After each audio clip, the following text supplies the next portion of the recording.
मैंने मुंबई और महाराष्ट्र में बिगड़ती हुई कानून और व्यवस्था का मुद्दा उठाया। 22 तारीख को फोटोग्राफर जर्नलिस्ट पर जो बलात्कार हुआ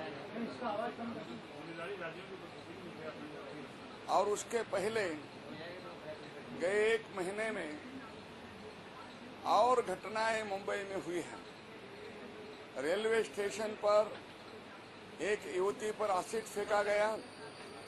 गत साल एक आईएएस ऑफिसर की बेटी, उस पर अत्याचार और उसका भी मर्डर, जो लॉयर थे उसका भी मर्डर हुआ। कुछ दिन पहले चलती हुई ट्रेन में विदेशी महिलाओं पर भी अत्याचार करने की कोशिश हुई।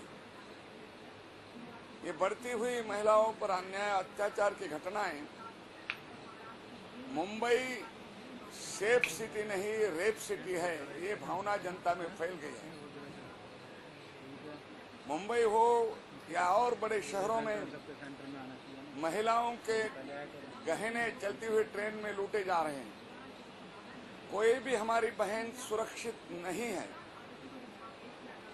सारे देश में सबसे ज्यादा अन्याय और अत्याचार महिलाओं पर महाराष्ट्र में होता है।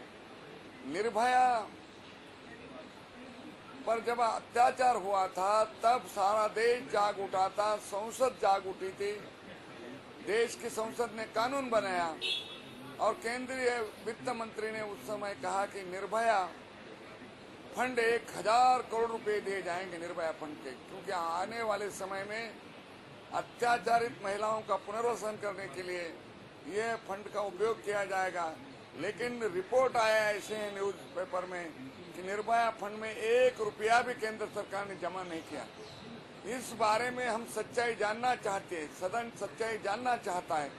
इसलिए देश में बढ़ते हुए महिलाओं के अत्याचार पर संसद में चर्चा हो, यह मांग मैंने उठाई है।